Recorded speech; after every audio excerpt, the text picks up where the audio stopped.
By popular demand, I have to do Big the Cat. Pause.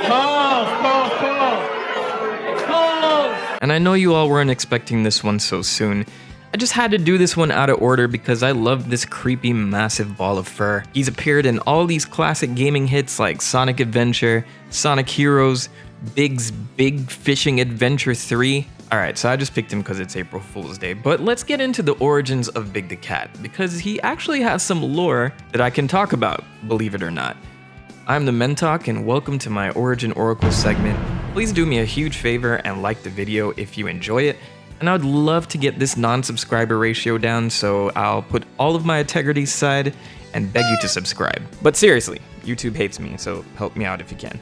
Okay, so if you played Sonic Adventure when it first came out, you'd know this is one of the most random characters they could have included. I mean, you had Sonic, Tails, Knuckles, Amy. You could literally play as one of Eggman's robots. And then there was this guy. Something didn't add up. Big the Cat is an 18-year-old purple tabby cat who lives in the jungle besides the Mystic Ruins in Sonic Adventure. By the way, in this game he's voiced by John St. John, the voice actor for Duke Nukem. Froggy, there you are. I love the smell of sewers in the morning. And I still cannot process that bit of trivia to this day. He's accompanied by his best friend and pet, Froggy, who actually turns out to be more important to the plot than Big himself. I low-key would love the idea of Froggy just being stuck in a hostage situation, with Big tracking him down whenever he attempts to escape. Why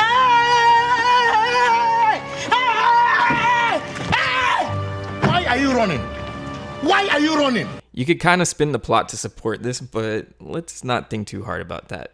Their adventure begins when Froggy awakens in the middle of the night to chaos prowling around the jungle. I suppose by swallowing chaos in his puddle form, Froggy is possessed by his tail, which causes him to steal the Chaos Emerald that Big acquired as a lucky charm, and proceeds to run off. Not really sure how this encounter actually went down because in the cutscene it looks like Chaos attacks Froggy. Sonic X handles this a little more on the nose, with Chaos blatantly diving into Froggy's mouth, so I guess that's the official explanation. Sonic Encyclopedia specifically says that Chaos escapes into the jungle and loses its tail in the process, and the tail is consumed by Froggy, who is now possessed by Chaos. Even though that's not what I'm seeing in the cutscene, it looks like that little puddle is just Chaos's tail. So noticing something's off about his friend, Big grabs his trusted fishing rod and embarks on a journey from level to level in an attempt to track down Froggy. Chaos eventually gets a hold of Froggy again and absorbs the Chaos Emerald, managing to get his tail back in the process. And with the help of Sonic, Big manages to fish Froggy out of Chaos, and they both escape to live happily ever after. He does make one last appearance at the end of the game to help deliver the Chaos Emeralds to Sonic so he can use them to fight Perfect Chaos, but he doesn't even say anything in that cutscene, so he may as well not even be there in the first place. It's almost as if you could just remove him from the game entirely and it would have done nothing to the plot. But I can't be too hard on Sega for trying new things, because I would actually be totally down for a fishing game starring Big if it was done right. So Sega at the time wanted the release of Sonic Adventure to be big.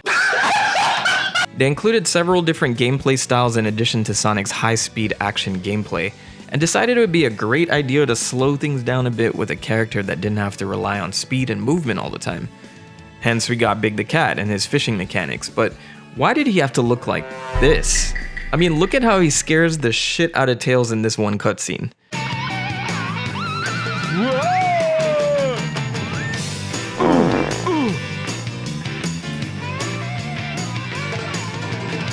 Glad I found you. Why?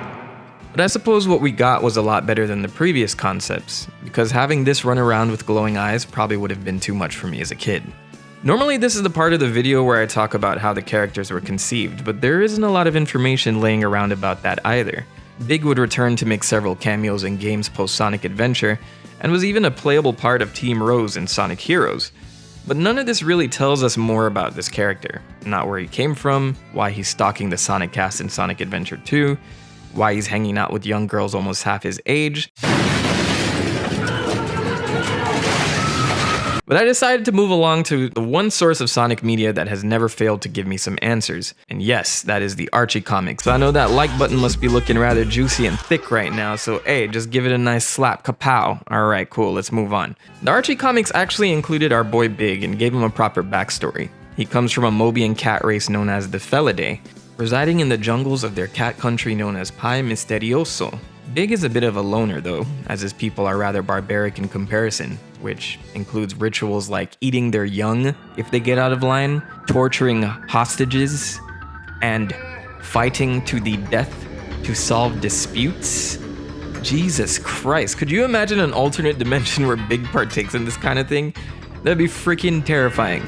Sonic Movie 3, please implement this. Big's story's arc progresses similarly to Sonic Adventure at this point, with Froggy drinking a mysterious puddle of water one night that turns out to be chaos, and you know the rest. The Archie comic gives him a little bit of a deeper involvement in the final fight against Perfect Chaos, which serves as a nice segue to getting him more involved with the Freedom Fighters in future comic book arcs, even though he declines to stay with them in Knothole Village. Later down the line, Big would attempt to assist Sonic in meeting the Queen of Cat Country, Queen Hathor, with Sonic attempting to explain their search for the ancient onyx, a black emerald that actually was where Chaos was housed in the Archie comics instead of the Master Emerald. Queen Hathor doesn't take Big's association with the Freedom Fighters too well, and after a long discussion, she agrees to help Sonic as long as he retrieves the ancient onyx for them. Seen as a lowly and untrustworthy fisherman in the eyes of the Queen, she asks Sonic to dispose of Big while he's at it. As a consolation, and because he's not a cold-hearted killer, Sonic decides to take Big with him as a form of exile instead, which caused Big and Froggy to leave the cat country for good.